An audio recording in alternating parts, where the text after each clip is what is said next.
Hello बच्चों, कैसे हो सभी। हम पढ़ रहे हैं class 10th math Hindi medium. अपनी प्रश्नावली चल रही है 18 प्रायिकता। तो प्रायिकता के हमने थ्योरी और जो उदाहरण है वो सब कर लिए थे। आज हम अपनी 18.1 प्रश्नावली शुरू करेंगे। ठीक है, बिल्कुल सरल एक्सरसाइज है, कोई दिक्कत इसमें है ही नहीं। देखो, जैसे पहला क्वेश्चन है इसका, एक पासे को फेंकने पर 4 से बड़ा अंक आने की प्रायिकता। क्वेश्चन नंबर पहला। ठीक है, तो हमें पता है एक पासे पे 6 फलक होते हैं। 6 फलकों पर नंबर क्या होते हैं? 1 2 3 4 5 6। तो देखो हम यहाँ क्या लिखेंगे, कुल संभावित घटनाएं, या फिर ऐसे भी लिख सकते हैं, है ना, कि कुल घटनाएं जो अपनी संभावित घटनाएं होंगी, या कुल संभावित घटनाएं, या कुल घटनाएं। ठीक है, 1 2 3 4 5 6। या हम यहाँ क्या लिख सकते हैं, प्रतिदर्शी समिष्ट, है ना। प्रतिदर्शी समिष्ट भी क्या होता है, जो अपने पास पॉसिबल घटनाएं होती हैं ना, संभावित घटनाएं, वही प्रतिदर्शी समिष्ट होता है। और फिर हम क्या लिखते हैं, अनुकूल घटनाएं। अनुकूल घटनाएं। तो उसने कहा है प्रश्न में कि 4 से बड़ा अंक आने की प्रायिकता। तो 4 तो होगा नहीं, 4 से बड़ा। तो 4 से बड़ा अपने पास एक है 5 और एक है 6। तो अपने पास हो गया 5 और 6, यानी कि 2 अंक। कितने अंक हैं? 2 अंक। अब हम निकालते हैं प्रायिकता। तो या तो पूरा फॉर्मूला लिख सकते हो तुम, प्रायिकता बराबर अनुकूल घटनाएं बटे में कुल घटनाएं।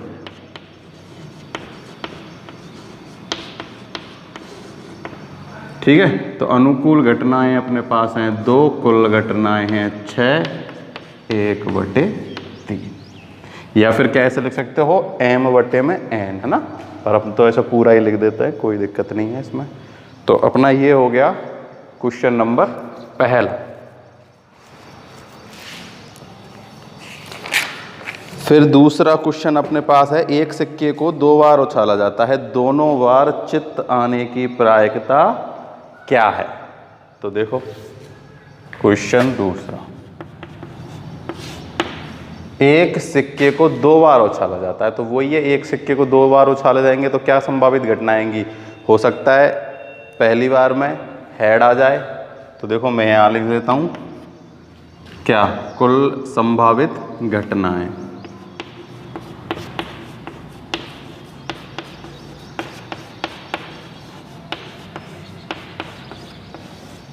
देखो पहली बार उछाला, हो सकता है हेड आ जाए, दूसरी बार में भी हो सकता है हेड आ जाए, या फिर दोनों बार क्या आ जाए, टेल आ जाए, या एक बार हेड एक बार टेल, या एक बार टेल और एक बार हेड।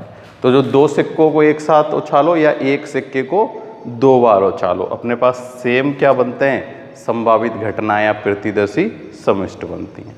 अब वो पूछ रहा है कि एक सिक्के को 2 बार उछाला जाता है, दोनों बार चित्त आने की प्रायिकता क्या है? तो दोनों बार चित्त क्या है अपने पास, दोनों बार हेड, है ना। तो कितनी है? 1। तो अपने पास अनुकूल घटना क्या है, अनुकूल घटना बराबर HH, यानी कि 1। तो अपने पास प्रायिकता होगी m/n। ऐसे लिख लेना ना, अनुकूल घटनाएं बटे में कुल घटनाएं, 1/4। ये तो है 1 2 3 4, और ये है अपने पास 1। ये संभावित घटनाएं निकालना मैंने आप सब लोगों को सिखा दिया है ना। एक सिक्के को 2 बार उछालो, चाहे 2 सिक्के को एक साथ उछालो, हमेशा संभावित घटनाएं ये 4 ही आएंगे। 3 को उछालने पर 8 आती हैं, है ना। 4 को उछालने पर 16। तो उनको भी निकालना मैंने आप सबको बता ही दिया है। तो ये हो गया क्वेश्चन नंबर दूसरा।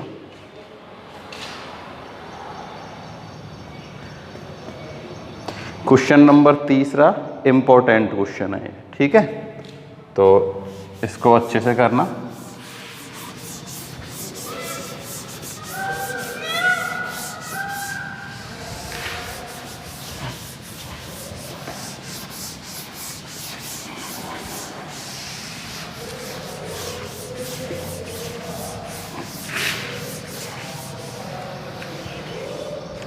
देखो 1 से 17 अंक की प्राकृतिक संख्याओं में से एक संख्या का चयन यादृच्छिक किया जाता है। प्रायिकता ज्ञात कीजिए कि वह एक अभाज्य संख्या है। क्या है?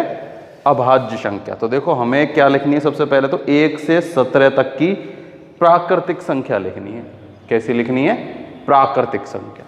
तो देखो क्वेश्चन नंबर है अपने पास 3। तो प्राकृतिक संख्या 1 से 17 तक, 1 2 3 4 5 6 7 8 9 10 11 12 13 14 15 16 और 17।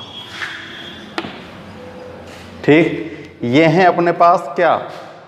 प्राकृतिक संख्याएं हैं 1 से लेकर 17 तक। अब उसने कहा है कि हम इनमें से एक रैंडमली, है ना, यानी कि ऐसे ही कैसे यादृच्छिक चयन किया जाता है, प्रायिकता ज्ञात कीजिए कि वह एक अभाज्य संख्या हो। अब हमें इसमें से अभाज्य संख्या छांटनी है। देखो ये तो अपने पास हो जाएंगी कुल घटनाएं या कुल संभावित परिणाम कि क्या आ सकता है, 1 से 17 तक के बीच में कोई भी नंबर आ सकता है ना। तो अपने पास कुल घटनाएं तो हो गई 17। अब हमें अनुकूल घटनाएं छांटनी है, यानी कि अभाज्य संख्याएं। तो देखो एक तो ना भाज्य ना अभाज्य, इसका तो हम कोई है ही नहीं, है ना। तो 2 से स्टार्ट करते हैं। 2 3 5 7 11 13 और 17। 1 2 3 4 5 6 7। ठीक है। अभाज्य संख्या का मतलब तो तुम सब जानते हो। अभाज्य संख्या क्या होती है? जिसमें खुद के और 1 के अलावा किसी और नंबर का भाग नहीं जाता हो। 1 जो है ना वो क्या है, यहाँ 1 जो है ना अपने पास एक वैसा नंबर है जिसको ना तो हम प्रायिक उसमें ही लेते हैं भाज्य में, ना ही अभाज्य में लेते हैं, है ना। अपवाद है, क्या है? अपवाद मान के चलो।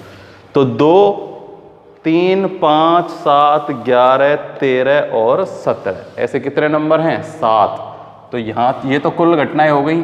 चाहो तो यहाँ लिख सकते हो अनुकूल घटनाएं।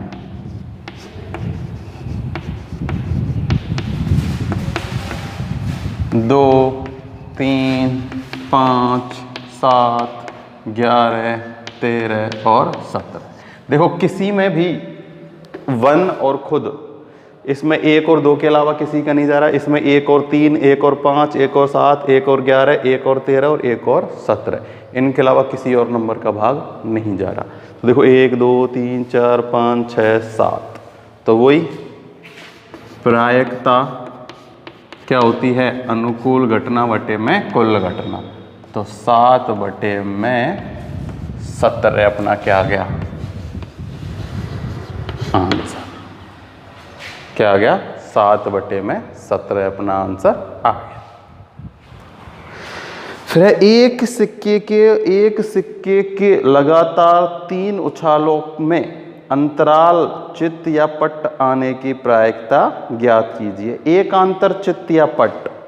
एकांतर चित्त या पट्ट या मतलब जैसे देखो पहले आया हेड, फिर टेल, फिर हेड, या टेल हेड और टेल। तो देखो ये भी अच्छा सवाल है, क्वेश्चन नंबर 4। तो देखो सबसे पहले तो मैंने इन सब का तुम्हें 8, देखो एक सिक्के को 3 बार उछालो या 3 सिक्कों को उछालो, एक ही बात है। जो उनके प्रतिदर्शी समिष्ट बनेंगे ना, यानी कि जो संभावित घटनाएं बनेंगी वो सबकी सेम होंगी। जैसे मैंने कल तो मैं निकालना सिखाया था ना, दोबारा देखो 8 बनेंगी, है ना। तो देखो 4 बार तो लिख लो क्या? हेड। 4 बार लिख लो टेल। ठीक है, चित्त और पट्ट, हेड और टेल। अब देखो 4 बार लिख लिया, अब 2 बार लिखो।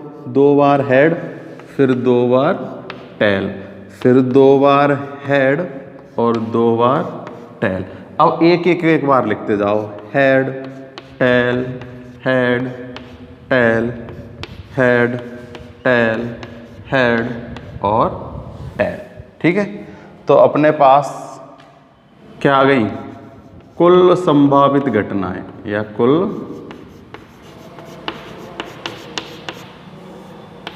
संभावित घटनाएं कितनी हो गई, 8। कितनी हो गई, 8। अब हमें देखनी है अनुकूल घटनाएं।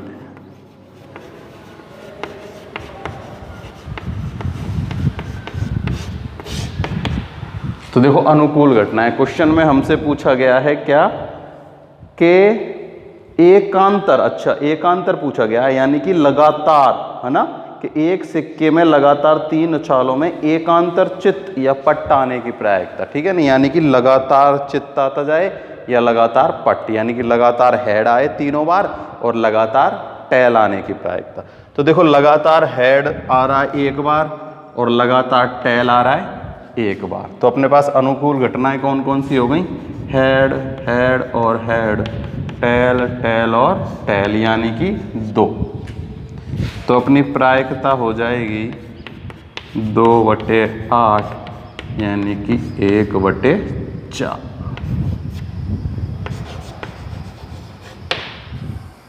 क्या हो गई अपनी प्रायिकता, अपनी प्रायिकता हो गई 1/4। तो ये हो गया अपना कौन सा, क्वेश्चन नंबर 4।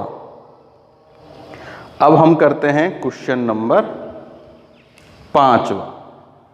देखो हमने एक लीप वर्ष का तो पहले ही कर लिया था, है ना। अब एक अलीप वर्ष का आया, वैसे तो मैंने दोनों समझा दिए थे, जब आपको लीप वर्ष वाला आया था तो उसमें अलीप वर्ष का भी समझा दिया था। तो ये भी अच्छा क्वेश्चन है, इंपॉर्टेंट क्वेश्चन है, क्वेश्चन नंबर 5।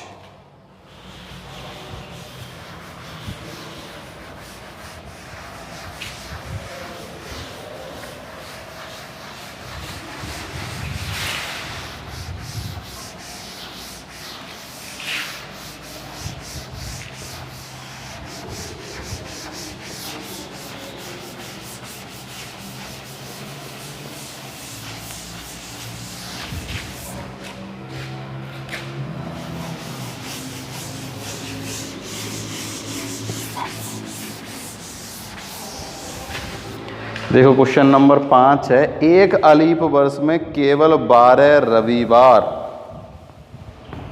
आने की प्रायिकता ज्ञात कीजिए। केवल 52 रविवार, सॉरी कितने हैं, 52 रविवार आने की प्रायिकता ज्ञात करनी है हमें। किसकी, 52 रविवार। वैसे तो 52 रविवार ही होते हैं हर वर्ष में, पर किसी किसी में 53 भी हो जाते हैं, है ना, क्योंकि एक दिन ज़्यादा होता है ना, हो सकता है उस दिन रविवार ही हो, तो वो क्या हो जाएगा, 53 भी हो सकता है। पर हमें किसकी बात करनी है, केवल 52 वर्ष की। ठीक है, तो अपने 52 रविवार की।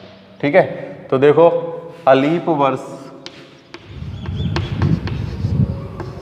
अलीप वर्ष में कुल दिन कितने होते हैं, मैंने कल आप लोगों को बता दिया था, एक अलीप वर्ष में कितने होते हैं, दिनों की कुल संख्या 365 होती है। कितनी होती है, 365। अलीप वर्ष में दिनों की कुल संख्या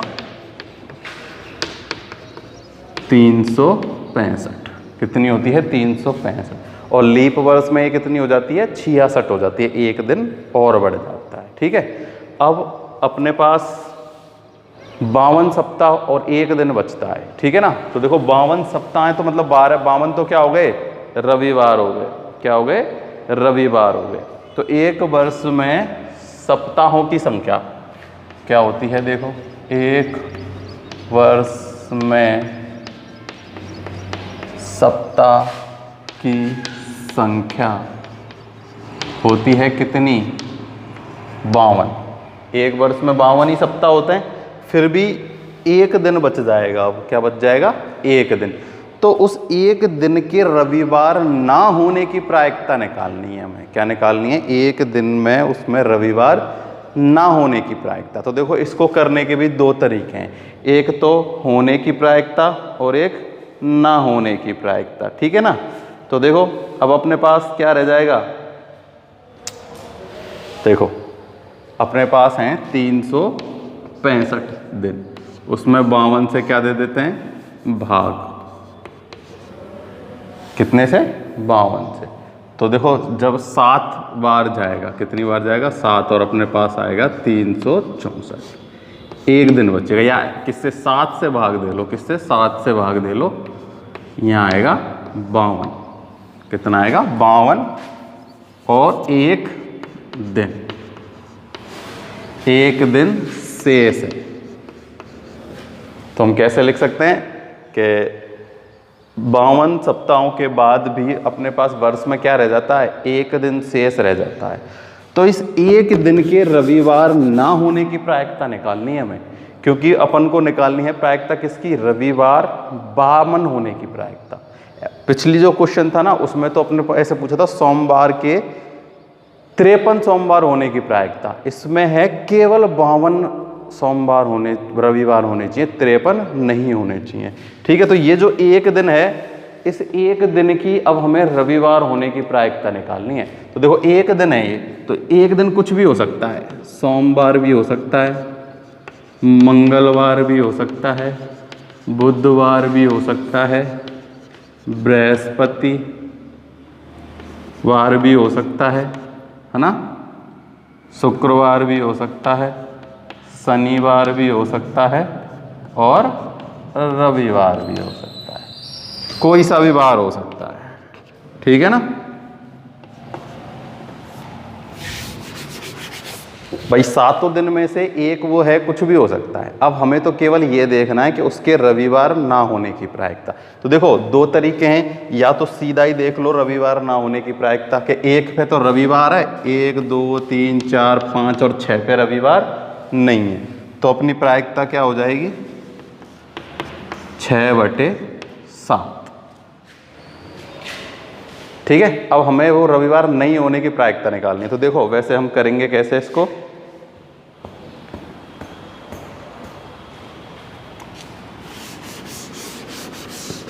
देखो अब हम निकाल लेते हैं क्या, अगर ऐसे समझ में नहीं आता ना, तो देखो ये तो तुम्हें समझ में आता है कि उसके 53 रविवार होने की प्रायिकता। तो 53 रविवार होने की प्रायिकता क्या है, 1/7। तो चाहो तो ऐसे लिख सकते हो कि 53 रविवार होने की प्रायिकता, 53 रविवार होने की प्रायिकता क्या हो जाएगी 1/7, क्योंकि 7 हैं अपने पास दिन, है ना, बार तो 7 हैं और दिन केवल 1 है, तो ये एक रविवार होने के चांस कितने हैं, 1/7 चांस हैं। अब हमें निकालना तो क्या है, उसके रविवार ना होने के चांस। तो देखो अब हमें क्या निकालना है, अब हमें निकालना है 53 रविवार ना होने की प्रायिकता।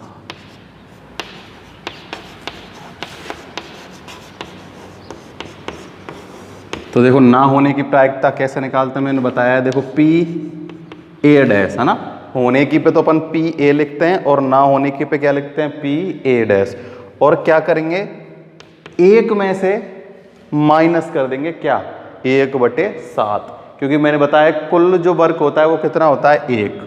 ठीक है, एक में से माइनस कर दो होने की प्रायिकता, तो क्या आ जाएगी ना होने की प्रायिकता। देखो ये आ गया 7, ये हो जाएगा 7 - 1 6/7, कितना आ गया 6/7 अपने पास आ गया क्या, एक रविवार ना होने की प्रायिकता। तो देखो कोई दिक्कत वाली बात इसमें है ही नहीं, सीधा भी तुम कर सकते हो, कोई दिक्कत नहीं है। सीधा कैसे लिख सकते हो, देखो एक दिन बच रहा है शेष, तो उसका रविवार ना होने की प्रायिकता क्या हो जाएगी 6/7, क्योंकि देखो 1 2 3 4 5 6 दिन में तो रविवार नहीं है, केवल एक दिन में है, तो 6/7 क्या हो जाएगी उसकी रविवार ना होने की प्रायिकता। पर देखो जब ना होने की बात आती है ना, तो हम कैसे करते हैं, देखो मैंने आपको सब फॉर्मूला बताया था पहले। देखो होता क्या है कि ये पी ए प्लस में पी ए डैश जो होता है वो कितना होता है, 1। मैंने बताया था कि प्रायिकता होने और ना होने को अगर मिला दें तो कितना बनता है, 1 बनता है। इसकी हमने कहीं समझाया भी है इसको, ठीक है। अब जैसे हमें ये निकालना है, क्या निकालना है, ये, तो क्या करते हैं, इसको इधर भेज देते हैं। जैसे देखो हमें निकालना है पी ए डैश, ये तो है ना होने की प्रायिकता, तो 1 में से माइनस कर देंगे किसको, होने की प्रायिकता को, ठीक है। तो बिल्कुल सरल है, इसमें कोई दिक्कत वाली बात है ही नहीं, है क्या, नहीं है ना। तो ये हो गया अपना कौन सा, क्वेश्चन नंबर 5वां। तो कोई टेंशन की बात है नहीं इसमें, है ना। हमें तो ये जो 1 दिन शेष है ना, इसका इलाज करना है। देखो अगर ये ऐसे पूछता ना कि 53 रविवार होने की प्रायिकता, तो 53 रविवार होने की प्रायिकता तो आ गई 1/7। लेकिन उसने क्या पूछा है, 52 रविवार होने की प्रायिकता, यानी कि 53 रविवार नहीं होने चाहिए। तो 1 में से माइनस कर देंगे 53 रविवार होने की प्रायिकता, 1 माइनस कर देंगे तो अपने पास आ जाएगा 6/7, ठीक है। अब देखो इन दोनों को जब हम जोड़ेंगे ना तो अपने पास 1 आ जाएगा। देखो 7/7 1, तो ये जो होने की प्लस नहीं होने की बराबर होता है 1। नहीं होने की पे हम ऊपर क्या कर देते हैं, 1 बार लगा देते हैं, ठीक है ना। तो ये हो गया अपना क्वेश्चन नंबर 5।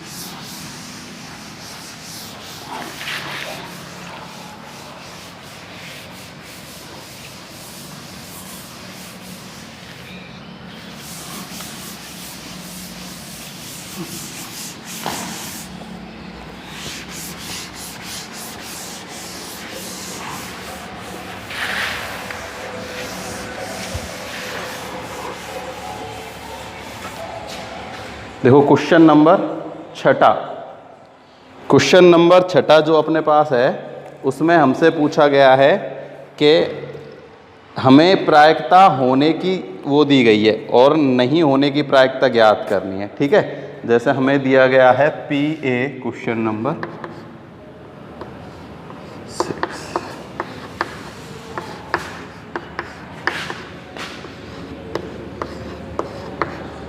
यही है 0.61 है। तो ए नहीं होने की प्रायिकता ज्ञात कीजिए, ठीक है। तो हमें ए नहीं होने की, किसकी, ए नहीं होने की, यानी कि हमें क्या फाइंड करना है, पी ए डैश ज्ञात करना है। और पी ए डैश ज्ञात करने का सूत्र मैंने अभी बताया था, क्या होता है, 1 माइनस में पी ए, ठीक है। अभी अभी बताया था ना कि देखो होता क्या है, P A plus P A dash बराबर होता है 1। अगर इनमें से कुछ भी निकालना हो, ये निकालना है तो इसको इधर ले जाके माइनस कर देंगे, ठीक है। ये निकालना है तो इसको ले जाके माइनस कर देंगे, एक ही बात है। वैसे तो हम इसको ही निकालते हैं इस फॉर्मूले से, ठीक है। तो अपने पास फॉर्मूला आ गया ये। तो देखो अपने पास पी ए डैश नहीं होने की प्रायिकता निकालनी है, तो 1 में से माइनस कर देंगे 0.65, तो अपने पास बच जाएगा कितना, 0.35। कितना बच जाएगा, 0.35।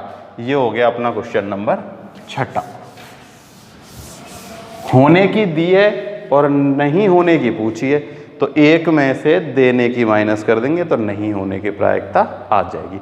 और अगर ऐसे होता कि नहीं होने की दी है प्रायिकता और होने की पूछी है, तो 1 में से क्या माइनस कर देंगे, नहीं होने की कर देंगे और प्रायिकता होने की आ जाएगी अपने पास, ठीक है ना। कोई भी घटना है वो हो रही है या नहीं हो रही उसका है ये, ठीक है। फिर है 2 सिक्कों को एक बार उछालने पर अधिक से अधिक 1 पट आने की प्रायिकता ज्ञात कीजिए। 2 सिक्कों को, वही सिक्कों वाला आ गया, तो इसके मैं कई बार लिखा चुका हूँ, ठीक है। फिर लिखा देता हूँ। देखो 2 सिक्कों को उछालने पर क्या बनेगा, या तो बनेगा 2 सिक्कों को उछालने पर 4 बनेंगे ना, हेड हेड या हेड टेल या टेल हेड या टेल टेल। उसने अब क्या पूछा है, उसने पूछा है हमसे 2 सिक्कों को उछालने पर अधिक से अधिक क्या आना चाहिए, 1 पट आना चाहिए। अधिक से अधिक 1 पट, यानी कि अधिक से अधिक 1 पट, समझ रहे हो, मतलब 1 से ज़्यादा नहीं होना चाहिए। क्या नहीं होना चाहिए, 1 से ज़्यादा। देखो अधिक से अधिक 1 का मतलब पता है क्या होता है, 1 ही होता है। अधिक से अधिक 2 का मतलब होता है 1 और 2। अगर ऐसे होता ना कम से कम 1, तो अधिक कितने भी हो सकते थे। अधिक से अधिक 1, तो 1 से कम तो होता ही नहीं है। केवल हमें ये देखना है कि 1 जो है वो क्या आना चाहिए, पट आना चाहिए। क्या आना चाहिए, पट। तो देखो 1 पट इसमें आ रहा है और 1 पट इसमें आ रहा है। तो अपने पास अनुकूल घटना है, एम। एम बराबर क्या है, अनुकूल घटना है। क्या है, ठीक है। तो अपने पास प्रायिकता हो जाएगी। ये तो हो गया अपने पास एन बराबर, और ये हो गया एम। तो एम अपॉन में एन, 2/4, 1/2। ये हो गया अपने पास क्वेश्चन नंबर 7। ठीक, अपने पास कितने क्वेश्चन हो गए, क्वेश्चन हो गए 7। अब जो बचे कुछ क्वेश्चन हैं वो हम, कितने हैं इसमें टोटल क्वेश्चन, इसमें टोटल क्वेश्चन अपने पास हैं 11। ठीक है, तो ये क्वेश्चन हम करेंगे नेक्स्ट वीडियो। ठीक है, क्या इसमें देख लेते हैं कितने बड़े हैं, एक और करा दें क्या, कोई दिक्कत नहीं है ना। नेक्स्ट वीडियो में कर लेंगे हम, जितने भी बचे कुछ क्वेश्चन हैं उसको, एक्सरसाइज को 18.1 को हम नेक्स्ट वीडियो में कंप्लीट कर देंगे। जो भी क्वेश्चन आप लोगों को समझ में नहीं आया हो, है ना, तो मुझे बता दिया करो। ठीक है ना, केवल तुम नाम लिख देते हो और कुछ नहीं। तो नाम लिखने की जगह समझ में आया है या नहीं आया, क्या चीज़ समझ में नहीं आई, ये आप लोग मुझे कमेंट बॉक्स में कमेंट करके बताया करो। और जो भी वीडियो देखता है प्लीज़ वीडियो को लाइक ज़रूर कर दिया करो। और जिन्होंने अब तक ये चैनल सब्सक्राइब नहीं किया है, चैनल सब्सक्राइब करो। ठीक है, और जो आपके आसपास के हैं, चाहे वो किसी भी स्कूल के हैं, जो अगर 10th क्लास में हैं, तो उनको बताओ चैनल के बारे में, ताकि वो फ्री में इसका फ़ायदा उठा सकें और अपनी पढ़ाई स्टार्ट कर दें। ठीक है, आज के लिए केवल इतना ही।